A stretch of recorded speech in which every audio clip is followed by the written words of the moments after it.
यदि आप कर्ज में डूबे हुए हैं और आर्थिक तंगी से परेशान हैं, तो आपको सूर्य देव के इस महामंत्र का जाप अवश्य करना चाहिए। यह मंत्र बहुत ही शक्तिशाली और प्रभावशाली मंत्र है। इस मंत्र के नियमित 108 बार जाप करने मात्र से ही कर्ज में शीघ्र ही मुक्ति मिलती है, धन और संपत्ति में वृद्धि होती है, घर परिवार में सौभाग्य और शांति बनी रहती है। इस मंत्र से आप कर्ज मुक्त हो जाओगे, धन वृद्धि आपके जीवन में होने लगेगी। सूर्य भगवान बहुत ही दयालु हैं, वह अपने भक्तों की मनोकामनाओं को पूरी करते हैं। इस महामंत्र के नियमित 108 बार जाप करने से आपकी सभी मनोकामनाएं पूरी हो जाएंगी और आपके जीवन में धन की कोई भी कमी नहीं रहेगी।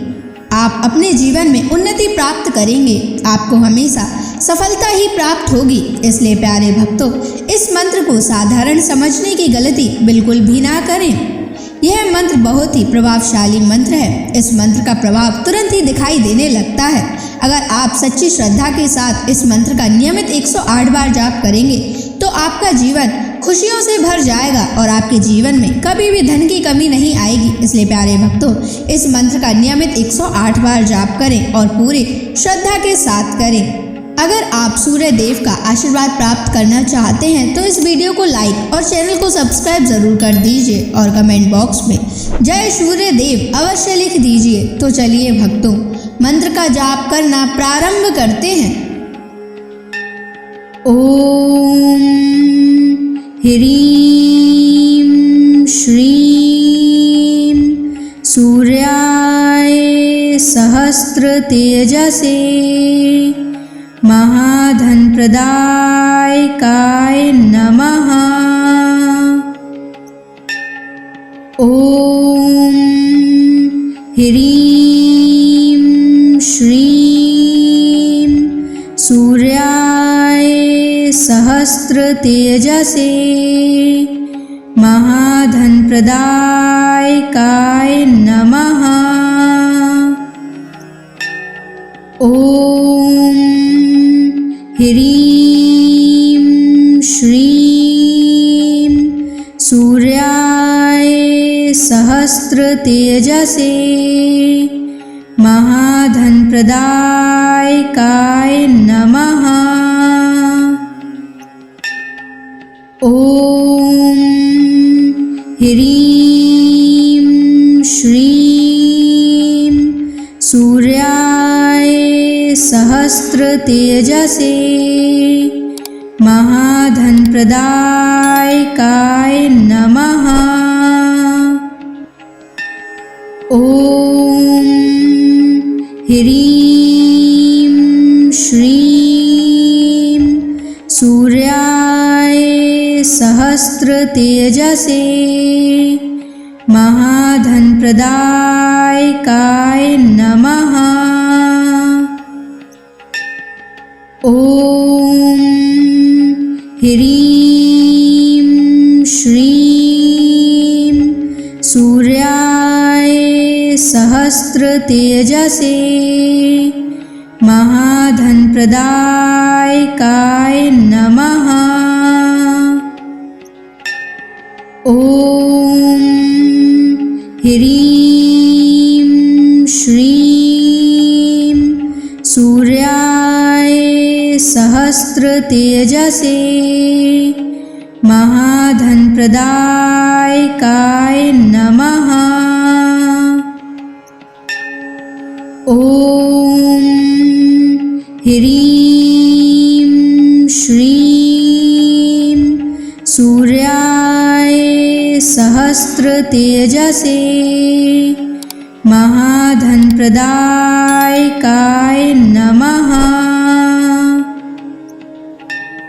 ओम ह्रीं श्रीं सूर्याय सहस्र तेजसे महाधन प्रदायकाय नमः।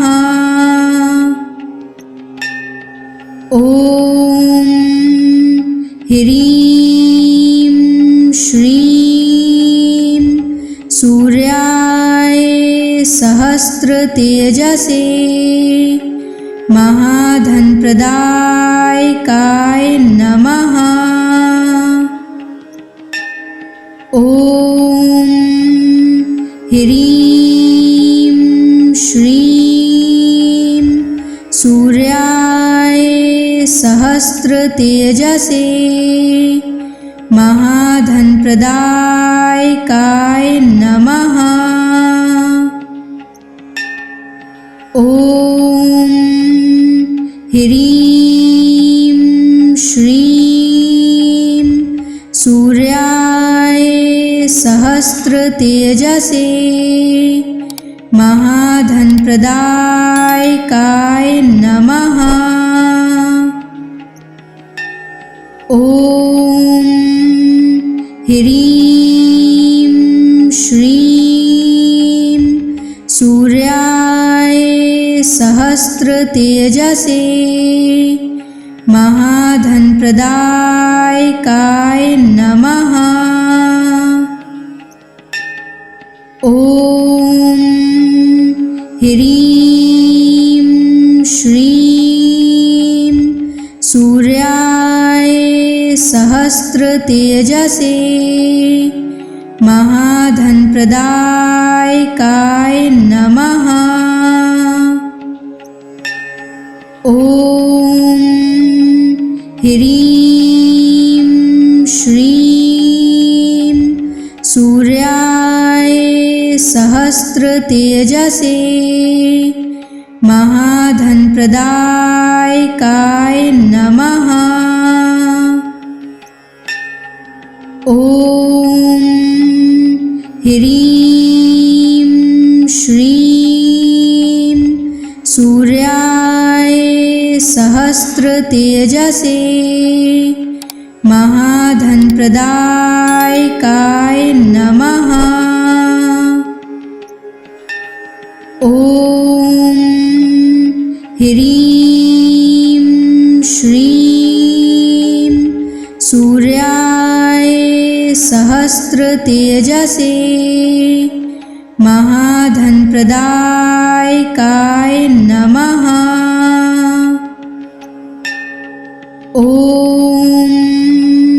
ह्रीं श्रीं सूर्याय सहस्रतेजसे महाधनप्रदायकाय नमः। ॐ ह्रीं श्रीं सूर्याय सहस्रतेजसे महाधनप्रदायकाय नमः। ॐ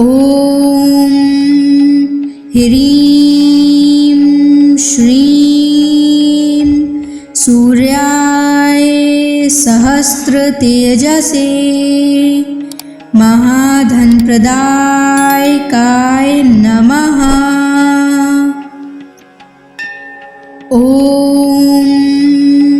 ह्रीं श्रीं सूर्याय सहस्रतेजसे महाधनप्रदायकाय नमः। ॐ ह्रीं श्रीं सूर्याय सहस्रतेजसे महाधनप्रदायकाय नमः। ॐ ह्रीं श्रीं सूर्याय सहस्रतेजसे महाधनप्रदायकाय नमः। ॐ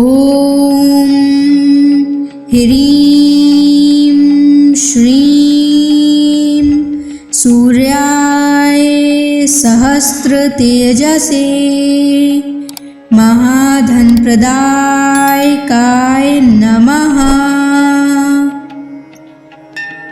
ॐ ह्रीं श्रीं सूर्याय सहस्रतेजसे महाधनप्रदायकाय नमः। ॐ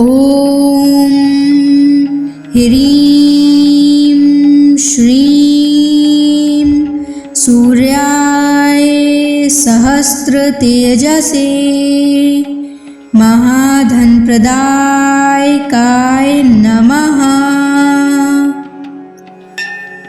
ॐ ह्रीं श्रीं सूर्याय सहस्रतेजसे महाधनप्रदायकाय नमः। ॐ ह्रीं श्रीं सूर्याय सहस्रतेजसे महाधनप्रदायकाय नमः।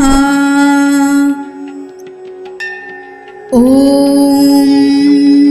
ह्रीं श्रीं सूर्याय सहस्रतेजसे महाधनप्रदायकाय नमः। ॐ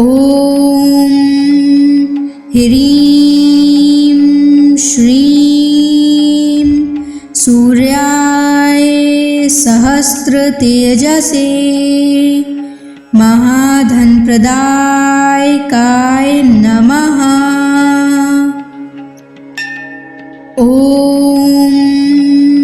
ह्रीं श्रीं सूर्याय सहस्रतेजसे महाधनप्रदायकाय नमः।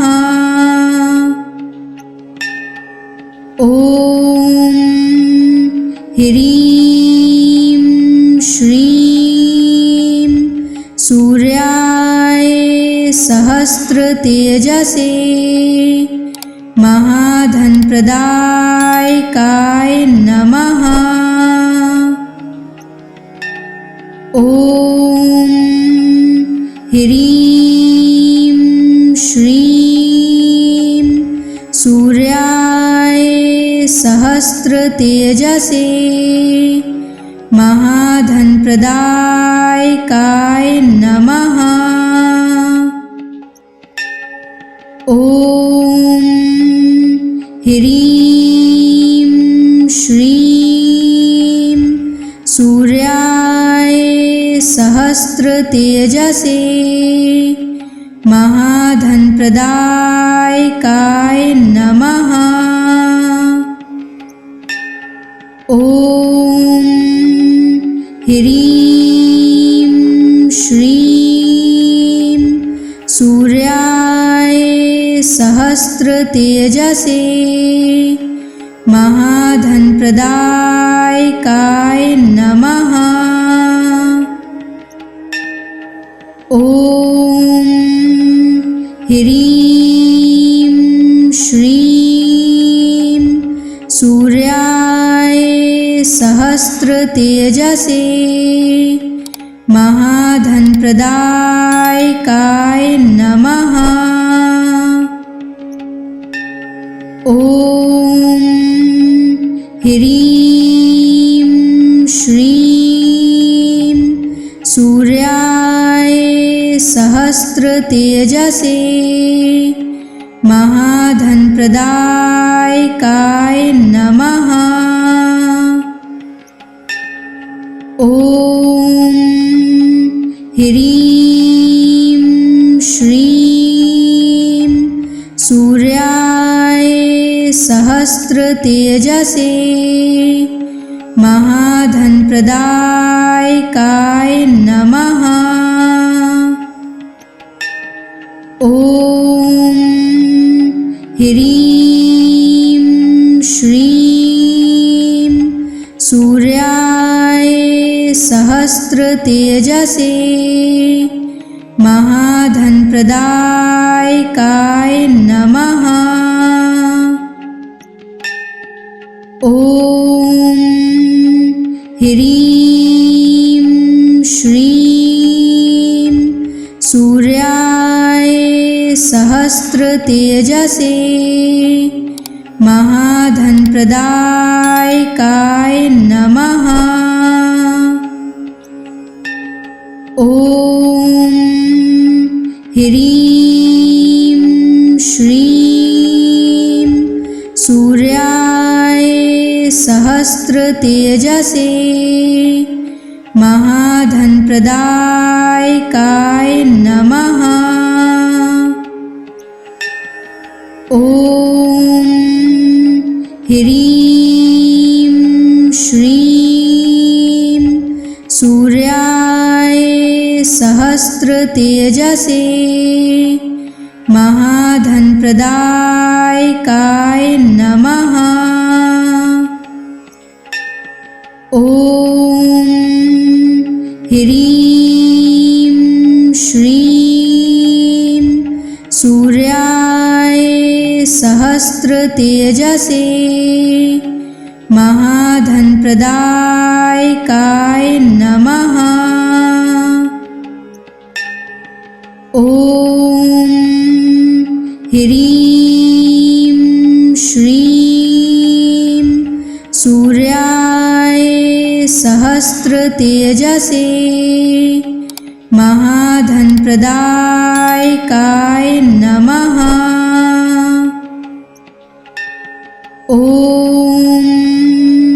ह्रीं श्रीं सूर्याय सहस्त्रतेजसे महाधनप्रदायकाय नमः। ॐ ह्रीं श्रीं सूर्याय सहस्त्रतेजसे महाधनप्रदायकाय नमः। ॐ ह्रीं श्रीं सूर्याय सहस्त्रतेजसे महाधनप्रदायकाय नमः। ॐ ह्रीं श्रीं सूर्याय सहस्त्रतेजसे महाधनप्रदायकाय नमः। ॐ ह्रीं श्रीं सूर्याय सहस्त्रतेजसे महाधनप्रदायकाय नमः।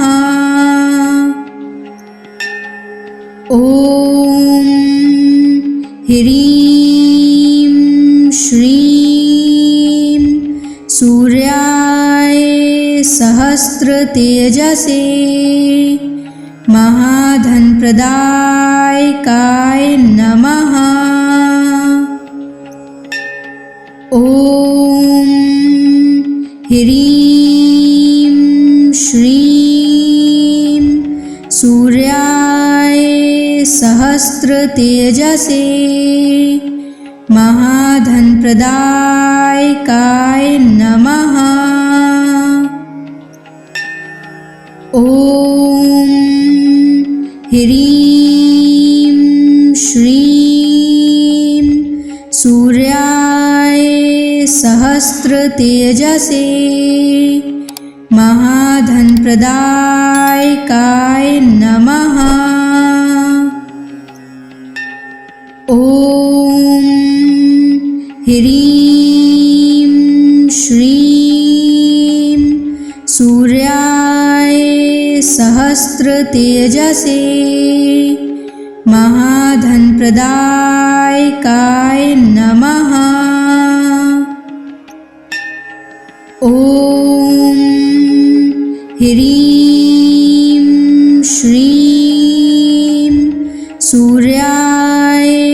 सहस्रतेजसे महाधनप्रदायकाय नमः।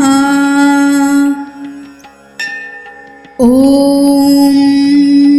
ह्रीं श्रीं सूर्याय सहस्रतेजसे महाधनप्रदायकाय नमः। ॐ ह्रीं श्रीं सूर्याय सहस्रतेजसे महाधनप्रदायकाय नमः। ॐ ह्रीं श्रीं सूर्याय सहस्रतेजसे महाधनप्रदायकाय नमः। ॐ ह्रीं श्रीं सूर्याय सहस्रतेजसे महाधनप्रदायकाय नमः। ॐ ह्रीं श्रीं सूर्याय सहस्रतेजसे महाधनप्रदायकाय नमः। ॐ ह्रीं श्रीं सूर्याय सहस्रतेजसे महाधनप्रदायकाय नमः। ॐ ह्रीं श्रीं सूर्याय सहस्रतेजसे महाधनप्रदायकाय नमः। ॐ ह्रीं श्रीं सूर्याय सहस्रतेजसे महाधनप्रदायकाय नमः। ॐ ह्रीं श्रीं सूर्याय सहस्रतेजसे महाधनप्रदायकाय नमः। ॐ ह्रीं श्रीं सूर्याय सहस्रतेजसे महाधनप्रदायकाय नमः। ॐ ह्रीं श्रीं सूर्याय सहस्रतेजसे महाधनप्रदायकाय नमः। ॐ ह्रीं श्रीं सूर्याय सहस्रतेजसे महाधनप्रदायकाय नमः। ॐ ह्रीं श्रीं सूर्याय सहस्रतेजसे महाधनप्रदायकाय नमः। ॐ ह्रीं श्रीं सूर्याय सहस्रतेजसे महाधनप्रदायकाय नमः। ॐ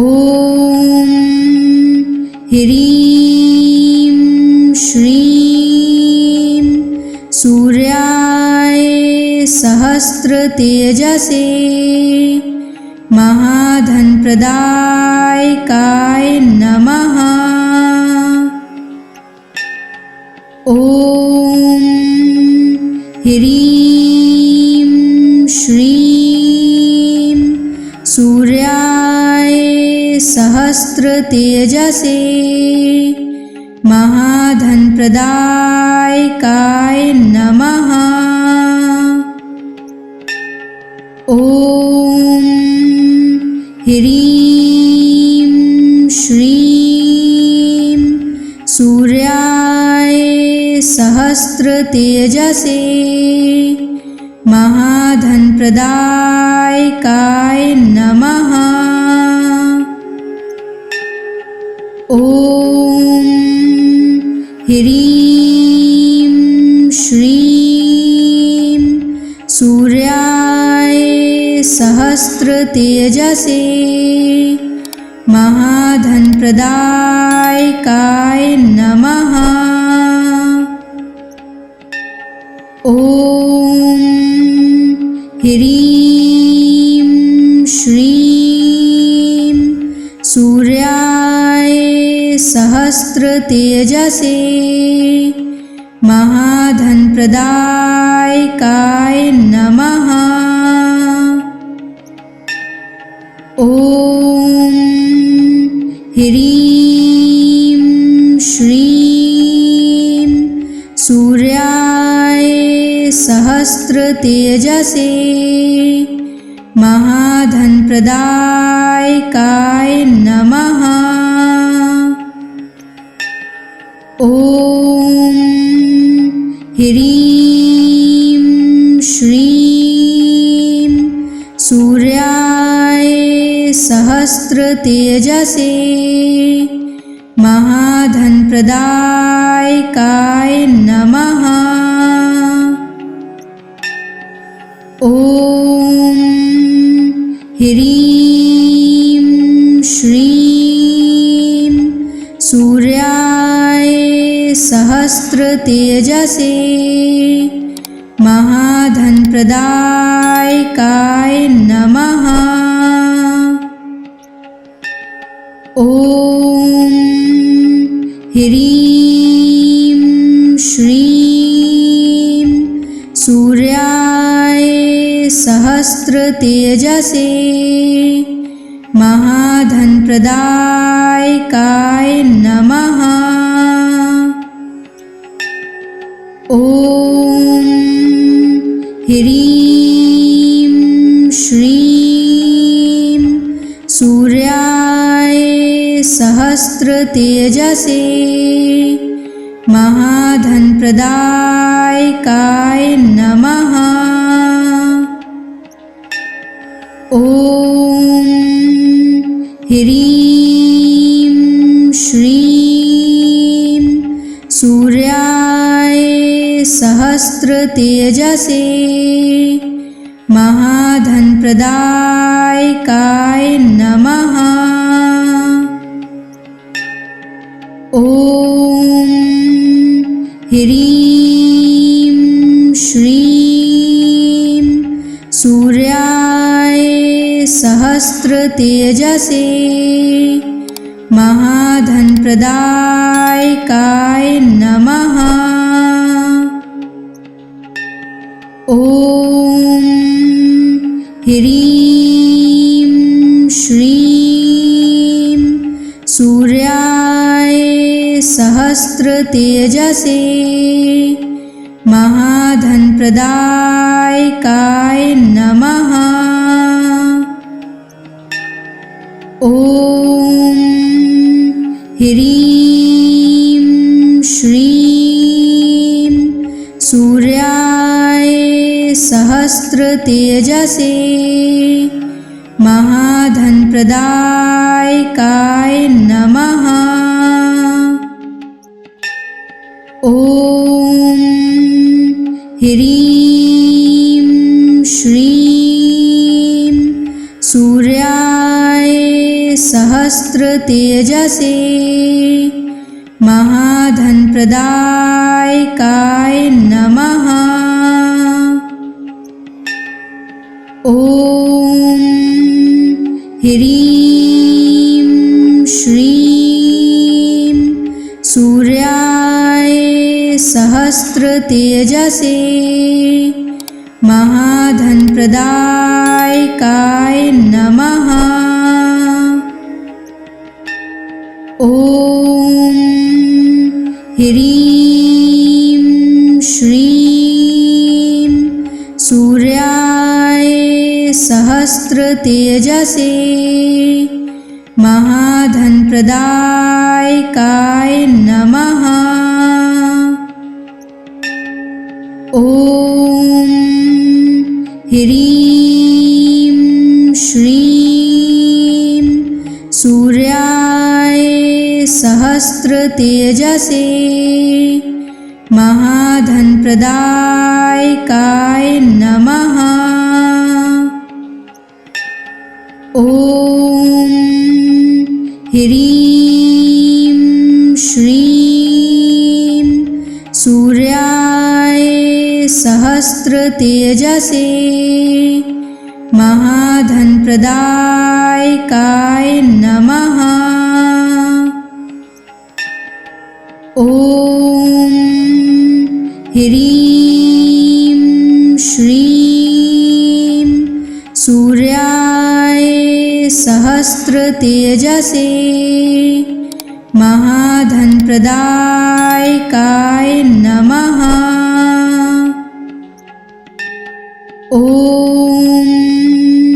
ह्रीं श्रीं सूर्याय सहस्रतेजसे महाधनप्रदायकाय नमः।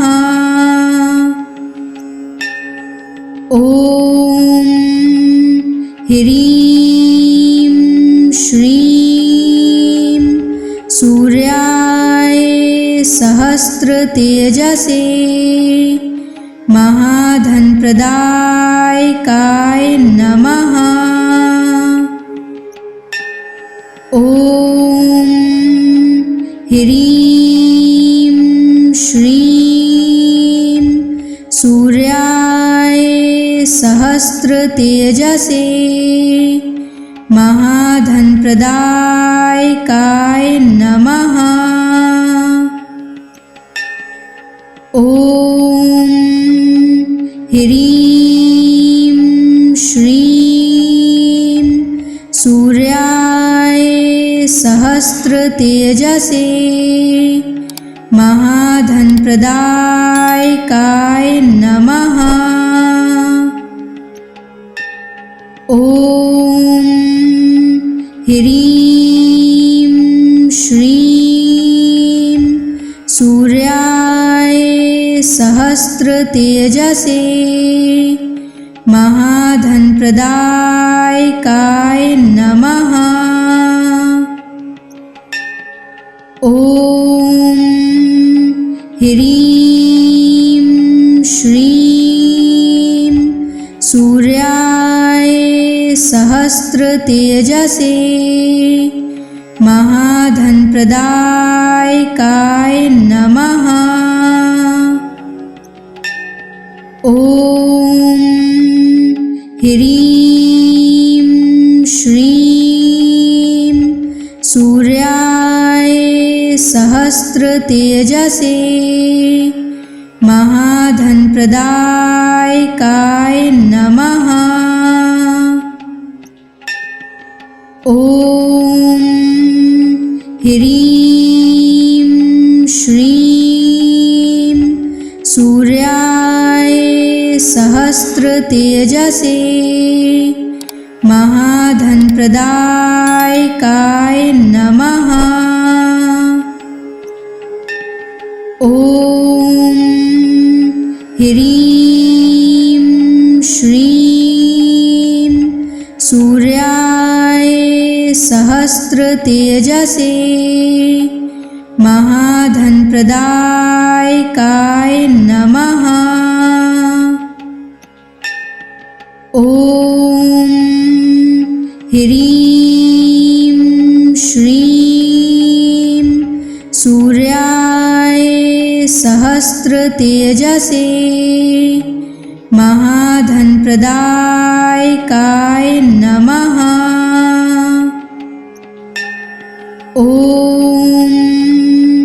ह्रीं श्रीं सूर्याय सहस्रतेजसे महाधनप्रदायकाय नमः। ॐ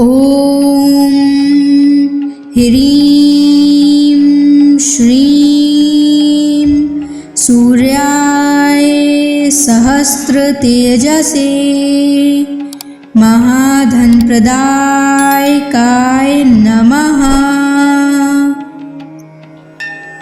ॐ ह्रीं श्रीं सूर्याय सहस्रतेजसे महाधनप्रदायकाय नमः। ॐ ह्रीं श्रीं सूर्याय सहस्रतेजसे महाधनप्रदायकाय नमः। ॐ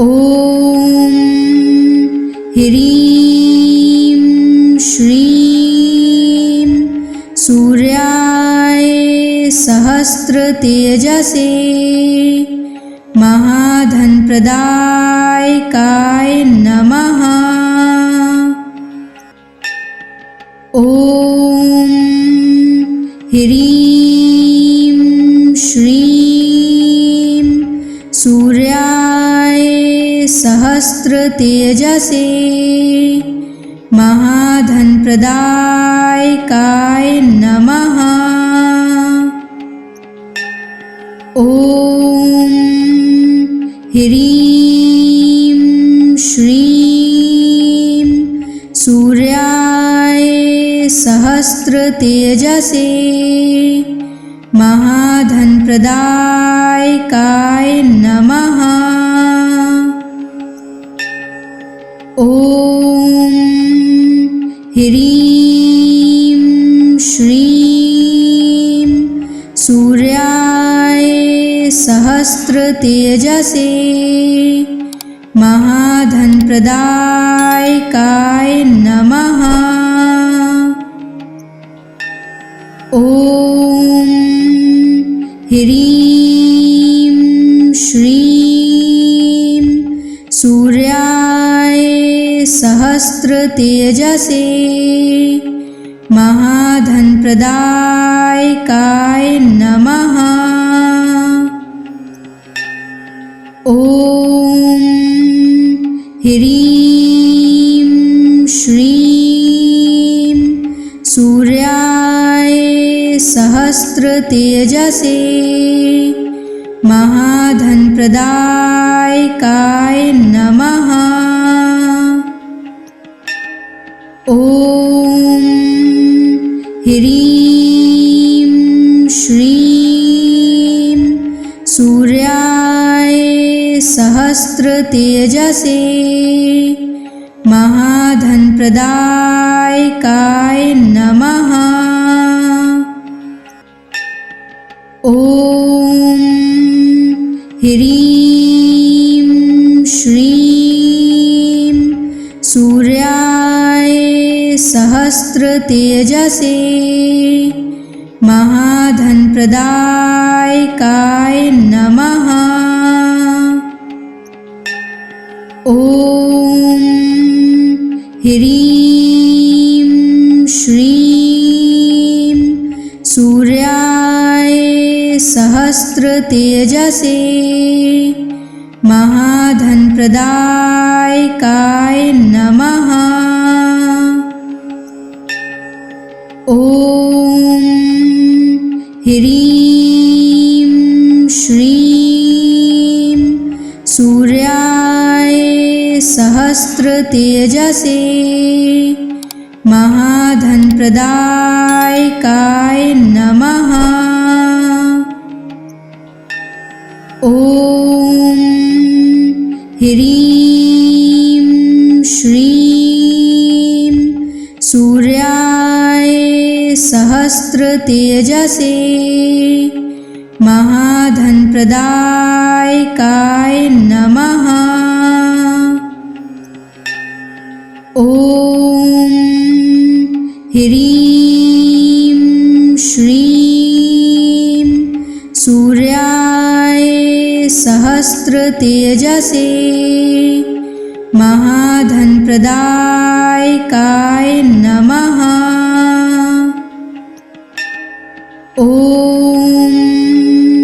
ह्रीं श्रीं सूर्याय सहस्रतेजसे महाधनप्रदायकाय नमः। ॐ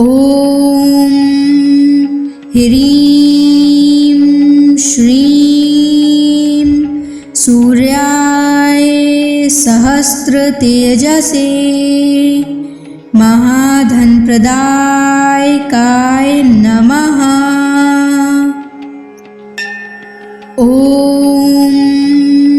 ह्रीं श्रीं सूर्याय सहस्रतेजसे महाधनप्रदायकाय नमः। ॐ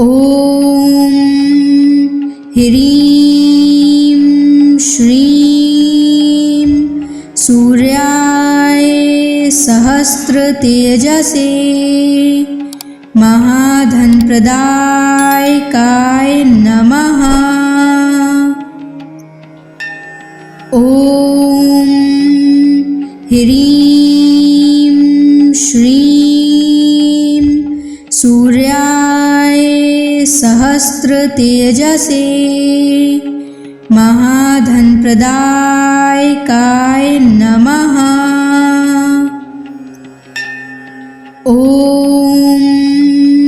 ह्रीं श्रीं सूर्याय सहस्रतेजसे महाधनप्रदायकाय नमः। ॐ ह्रीं श्रीं सूर्याय सहस्रतेजसे महाधनप्रदायकाय नमः। ॐ ह्रीं श्रीं सूर्याय सहस्रतेजसे महाधनप्रदायकाय नमः। ॐ ह्रीं श्रीं सूर्याय सहस्रतेजसे महाधनप्रदायकाय नमः। ॐ ह्रीं श्रीं सूर्याय सहस्रतेजसे महाधनप्रदायकाय नमः। ॐ ह्रीं श्रीं सूर्याय सहस्रतेजसे महाधनप्रदायकाय नमः। ॐ ह्रीं श्रीं सूर्याय सहस्रतेजसे महाधनप्रदायकाय नमः। ॐ ह्रीं श्रीं सूर्याय सहस्रतेजसे महाधनप्रदायकाय नमः। ॐ ह्रीं श्रीं सूर्याय सहस्रतेजसे महाधनप्रदायकाय नमः। ॐ ह्रीं श्रीं सूर्याय सहस्रतेजसे महाधनप्रदायकाय नमः। ॐ ह्रीं श्रीं सूर्याय सहस्रतेजसे महाधनप्रदायकाय नमः। ॐ ह्रीं श्रीं सूर्याय सहस्रतेजसे महाधनप्रदायकाय नमः। ॐ ह्रीं श्रीं सूर्याय सहस्रतेजसे महाधनप्रदायकाय नमः। ॐ ह्रीं श्रीं सूर्याय सहस्रतेजसे महाधनप्रदायकाय नमः। ॐ ह्रीं श्रीं सूर्याय सहस्रतेजसे महाधनप्रदायकाय नमः।